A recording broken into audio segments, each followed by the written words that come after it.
Hey YouTube, what's going on? It's Uncle Tone 99, it's Tony. How are you guys doing today? Today I'm going to have the eagerly anticipated, much awaited review for you on the Monster Solo HD headphones. This review is kind of going to be a review on these as well as a comparison video to the original Solos that I had before. I'm not going to do an unboxing video on these because I already did it. So if you haven't seen it, head over to my channel page and check that out after you watch this one. So, without further ado, I got a couple things I want to say about these. Real quick, I want to thank Monster and Beats by Dre for sending these out to me for review. I really do appreciate it. Without further ado, like I said before, let's switch over to the close-up camera and take a look at these bad boys. Cool beans.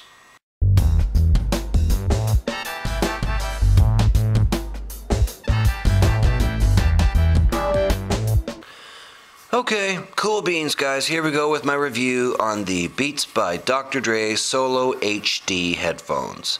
Like I said in the intro, I'm not going to bother with all the other accessories that are included with this. I'm just going to focus my review on the three main things that you're going to actually be using. I've already unboxed everything else, you guys have seen all that. Let's just do what we're going to use. And that's going to be the pouch, the cable, and the actual headphones themselves. We'll just work on those. So here is the pouch. The headphones and everything are inside it. This is how I've been carrying it around in my backpack. It does have a clip here on the side, which took me a minute to find, actually, when I first started using them. And you can simply unclip it, just like that. Clip it onto your backpack, or your shoulder bag, or your messenger bag, or your man purse, or your lady purse, if you happen to be a lady. Ladies like Beats too. So there you go, you got a little clip on there. You can clip it on if you like and carry it around that way. I have just been putting it inside my backpack. I have a front pouch on the front of my backpack, and then the carrying spot on the inside. I've been sticking this inside my front pouch. On my backpack, I simply carry them that way. Same place I keep my external batteries, all that other stuff, I just toss it in there. So inside the pouch, we have the actual headphones themselves, as well as the control talk cable. And then inside the pouch you have a little pocket here. On the inside I've been sticking my iPod in there. I do have a Nano 3rd Gen iPod. So I've been carrying my iPod in there. I've been having some iPhone issues. I bricked my iPhone. So I've been using my iPod Nano the last few days with these. The control talk feature on the cable does not work on the 3rd Gen Nano. I believe the control talk feature only works on newer devices like the iPhone 3GS, not the 3G. The 3rd Gen iPod Touch it does work on. I did try it on a 3rd Gen iPod Touch that a friend has. It works fine on that. 2nd Gen I don't believe it works on. The 5th Gen Nano it does work on. I believe it does not work on the 4th. I know it doesn't work on the 3rd because that's what I have. So there you go. More the recent newest release devices it works on. And I know somebody's going to comment in the comment section down below and be like, dude, the cable's orange. No, it's not orange, it's red. It's the color balance on my camera, guys. It makes it show up orange.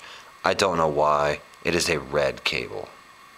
So it does have the L-shaped jack to plug into your devices, which I rather like. I like the L-shaped jack rather than the straight protruding jack. It fits nice and closer. Sometimes if you're carrying them in your pocket or whatever and you have one of the jacks that stick out like this, if it's in your pocket and you're bending over or something, you can put pressure on it this way. You know what I mean? And possibly damage your jack. Not so much with the iPod Nano because it is metal, but with the iPhone being the back being plastic all around it, you could bend it this way or whatever, and possibly crack your headphone jack or whatever, or damage it. So I really do like the L-shaped jack, and there is plenty of clearance there for cases. I've used this with the in-case slider, the Switch Easy Rebel M, cases like that, and I haven't had an issue yet with a case that I couldn't plug it into. Obviously the OtterBox Defender, big cases like that, this isn't really going to work too well. But your average case, you shouldn't have a problem with it. This is your control talk feature right here with your volume up, your volume down, your clicker in the center there for answering calls, play and pause, double click forward, triple click back, all that works. And on the back of it, you do have a microphone. Now this is a pretty good quality microphone. It's not fantastic, but it is very good. It doesn't have any ambient noise cancellation. So if you're walking down the street and there's the noise of cars going by, or it's windy, something like that, the caller might have a little bit of trouble hearing you. But generally speaking, you know, for most of the time, it works really, really well, and I didn't have any issues with people really being able to hear me. So there you go. That's your control talk cable.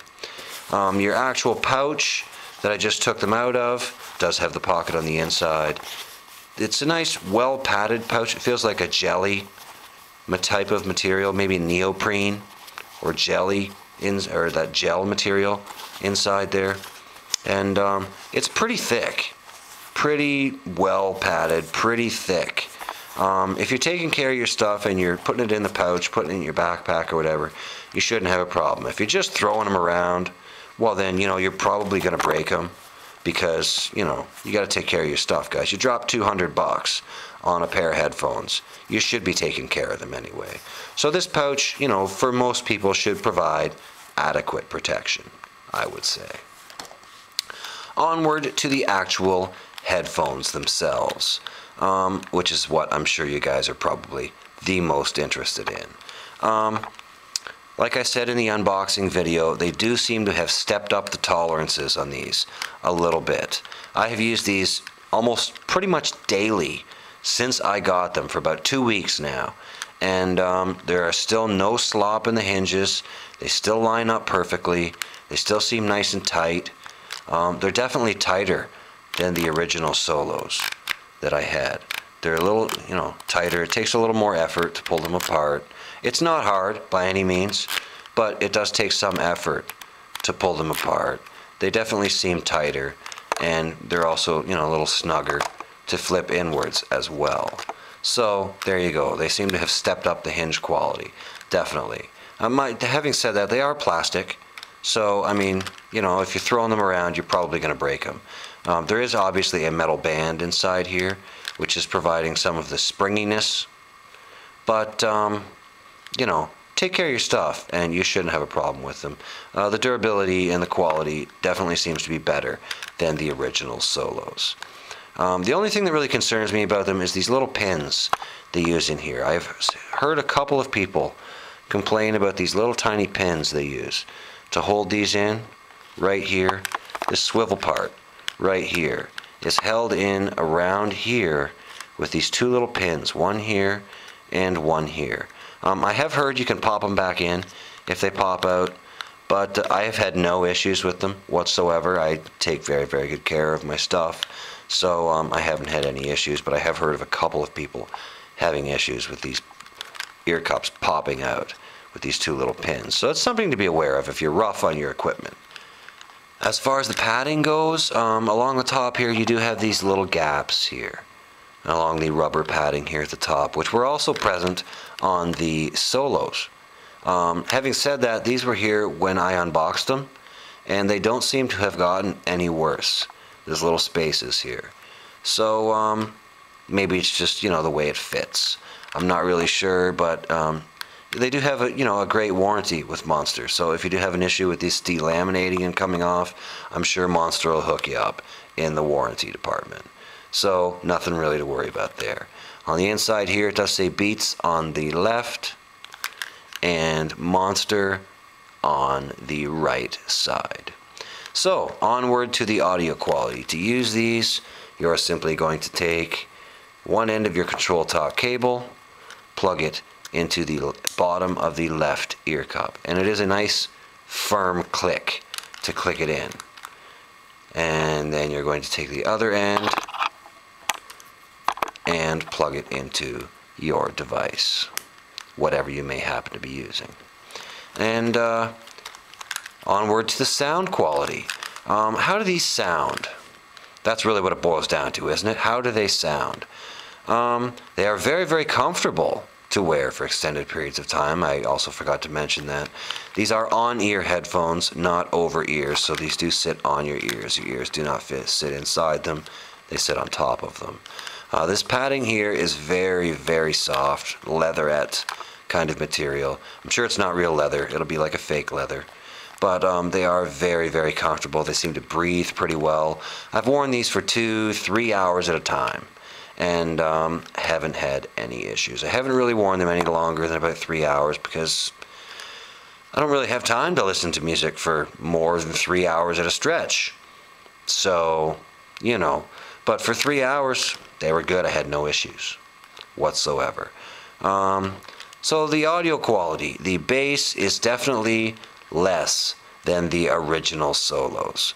I found the original solos to be extremely bass heavy, to the point where it drowned out the mids. It made the mids sound very muddy and distant, and the vocals were hard to hear, and it just seemed to overwhelm the music. The highs were okay, but the mids were just completely drowned out by that bass. Just booming, echoey bass.